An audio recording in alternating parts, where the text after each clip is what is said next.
Party आज ये समझती है कि तेलंगाना की आवाम की जो याददाश्त है वो कमजोर है। उनको ये लगता है कि गुमराह करके वोट लेके फरेब के बुनियाद पे जीत के फिर आवाम को अगर धोखा भी दिया तो पूछने वाला कोई नहीं। पर उनको आज ये याद दिलाने के लिए और उनको सबक सिखाने के लिए तेलंगाना की जनता के पास और खास हमारे जुबली हिल्स के इलाके में जो हमारे भाई है बहन है उनके पास एक जबरदस्त मौका है कि कांग्रेस पार्टी जो हथेली में जन्नत दिखा के वोट ली, 100 दिन में हर गारंटी को पूरा करने की जो वायदा करी, आज जब वो लोग अपने वादे से मुकर गए 700 दिन बाद भी आज एक वादा तक अमल नहीं करे तो उनको एक मुंहतोड़ जवाब देने का, एक सबक सिखाने का आपको सुनहरा मौका जुबली हिल्स इलेक्शन में आ गया। तो इसलिए आज हर किसी को याद दिलाने के लिए आज हमने एक कार्ड, कांग्रेस बाकी कार्ड, मतलब हर किसी आदमी को, हर किसी खवातीन को, तेलंगाना में हर कोई खवातीन को कितना कांग्रेस आज बाकी है, कितना पैसा बाकी है। जैसे महालक्ष्मी स्कीम बोले, हर महीने 2500 रुपये देंगे करके बोल दिया उन्होंने, 100 दिन के अंदर अंदर अमल करेंगे, पर आज 700 दिन हो गया तो करीब करीब 22 महीने का महालक्ष्मी आज हर एक बहन को कांग्रेस बाकी है, करीब करीब 55,000 रुपया बाकी है। वैसे ही अगर आप देखेंगे, बुजुर्गों से ये कहा गया था, हमारे सीनियर सिटीजनों से, कि आपको केसीआर 2000 वजीफा दे रहे हैं, आसरा पेंशन दे रहे हैं, तो हम 4000 उसको करेंगे, दुगना करेंगे।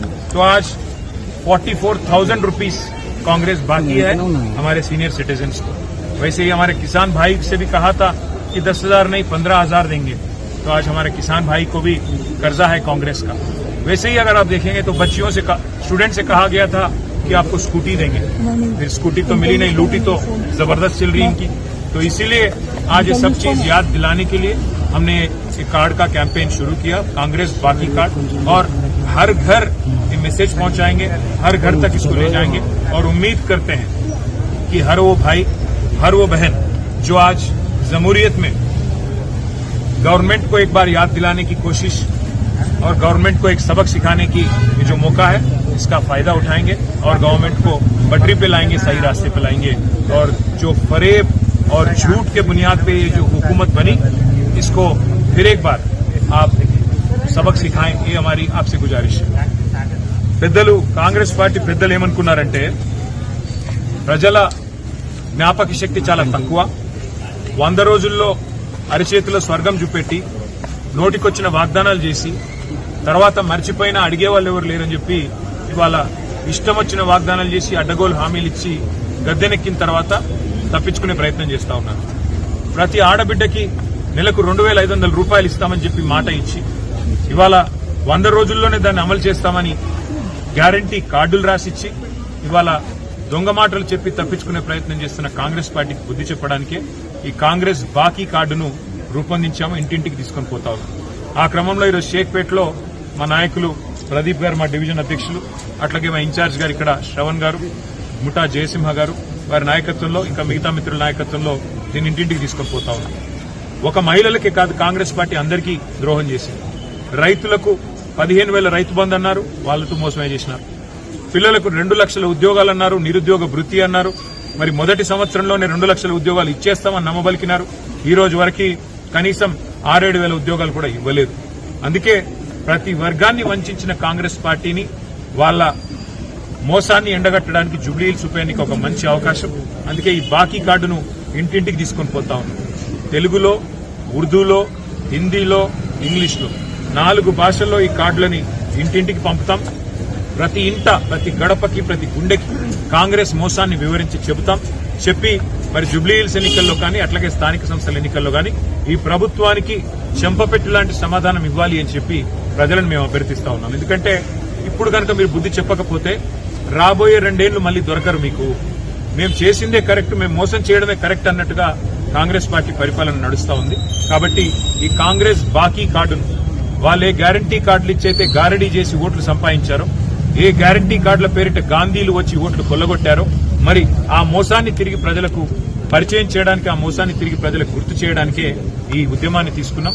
దీనికి సహకరించాలని ఇంటింటికి బాకీ కార్డును తీసుకెళ్లాలని మా బీఆర్ఎస్ కార్యకర్తలకు విజ్ఞప్తి చేస్తూ ఇక్కడ షేక్పేటలో ఈరోజు మరి ఈ సమతానగర్ లో అందరూ కూడా పెద్దలు హిందువులు ముస్లింలు కులాలకు మతాలకు అతీతంగా ముందుకు వచ్చి తిరిగి కేసీఆర్ గారు రావాల్సిందే, మళ్లీ సంక్షేమ రాజ్యం రావాలి, మళ్లీ అభివృద్ధి చూడాలి అంటే కేసీఆర్ గారి ప్రభుత్వం తిరిగి రావాలని వాళ్ళు చెప్తుంటే నిజంగా కూడా చాలా గొప్పగా అనిపించింది. తప్పకుండా మా అభ్యర్థి మాగంటి సునీత గోపీనాథ్ గారిని జూబ్లీహిల్స్ ఉప ఎన్నికల్లో గెలిపించాలని అభ్యర్థించడానికి, అట్లాగే లోకల్ బాడీస్ లో కూడా ఎక్కడికక్కడ మరి బీఆర్ఎస్ పార్టీ అభ్యర్థుల్ని గెలిపించాలని అభ్యర్థించడానికే ఈ కార్యక్రమాన్ని తీసుకున్నాం. దయచేసి దీన్ని విజయవంతం చేయాల్సిందిగా మా కార్యకర్తలందరికీ కూడా విజ్ఞప్తి చేస్తూ, అట్లాగే ఇక్కడ ఉన్న పరిస్థితులు కూడా ఇప్పటిదాకా మిత్రులు చెప్తా ఉన్నారు. మరి ఇదివరకు కేసీఆర్ గారి ప్రభుత్వం ఉన్నప్పుడు మరి మున్సిపల్ మేనేజ్మెంట్ బాగుండేది, రోజు చెత్త కలెక్షన్ కానీ, ఇక్కడ డ్రైనేజీల వ్యవస్థ కానీ, ఇక్కడ రోడ్ల నిర్వహణ కానీ బాగుండేది. ఇప్పుడు అసలు గవర్నమెంటే లేదు, చాలా దారుణంగా ఉంది పరిస్థితి అని చెప్పి స్థానిక మహిళలు చెప్తా ఉన్నారు. అట్లాగే ఇదివరకు 2 రోజులకోసారి వచ్చే చెత్త కలెక్షన్ వాళ్ళు ఇప్పుడు 4 రోజులకు కూడా రావడం లేదని చెప్తున్నారు. కేసీఆర్ గారు ఉన్నప్పుడు ఇక్కడ ఇన్వర్టర్లు జనరేటర్లు అన్ని కూడా పక్కకు పెట్టారు, కానీ వాళ్ళ మళ్లీ తిరిగి జనరేటర్లు ఇన్వర్టర్లు కొనుక్కునే దుస్థితి వచ్చింది, మళ్లీ కరెంటు కోతలు ప్రారంభమైనాయని చెప్పి పెద్దలు చెప్తా ఉన్నారు. ఇవన్నింటి దృష్ట్యా తప్పకుండా ఈ బాకీ కార్డు ఉద్యమం ఒకవైపు, ఈ స్థానిక సంస్థల పర్యవేక్షణలో కూడా కాంగ్రెస్ ప్రభుత్వం ఏదైతే విఫలమైందో దాని విషయంలో కూడా మరి ప్రజలు బుద్ధి చెప్పే విధంగా ఆలోచించాలని చెప్పి కూడా కోరుతూ మీడియాకు కూడా హృదయపూర్వకంగా దీనికి మద్దతు పలుకుతున్నందుకు ధన్యవాదాలు. అభివృద్ధి కార్యక్రమాలు చేస్తూ ఉన్నారు సార్.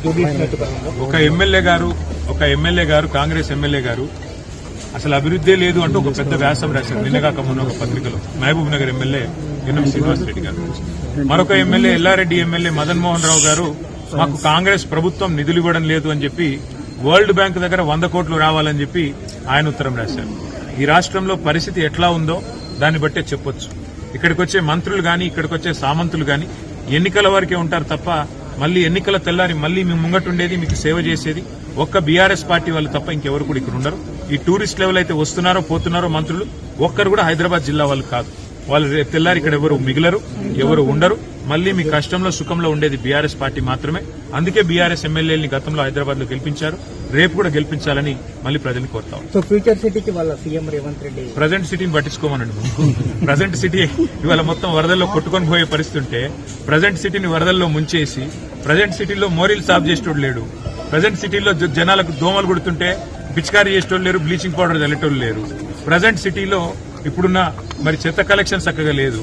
ప్రజెంట్ సిటీని పట్టించుకుంటే రేవంత్ రెడ్డి గారు మంచిది. ఫ్యూచర్ సిటీని ప్రజలు కట్టుకుంటారు, ఫ్యూచర్ సిటీని తెలంగాణ భవిష్యత్ నిర్మాతలైన మా పిల్లలు నిర్మించుకుంటారు తప్ప ఎవరో ఒక రాజకీయ నాయకుడు రియల్ ఎస్టేట్ కోసం 4th సిటీ 5th సిటీ అని అన్నంత మాత్రాన అదేది అయ్యేది కాదు, పోయేది కాదు. ఉన్న మెట్రోను రద్దు చేసి ఫ్యూచర్ సిటీకి మెట్రో పెడతానంటేనే దాన్ని బట్టి అర్థం చేసుకోవచ్చు రేవంత్ రెడ్డి గారు సాగు తెలియట్లేదు. Thank you.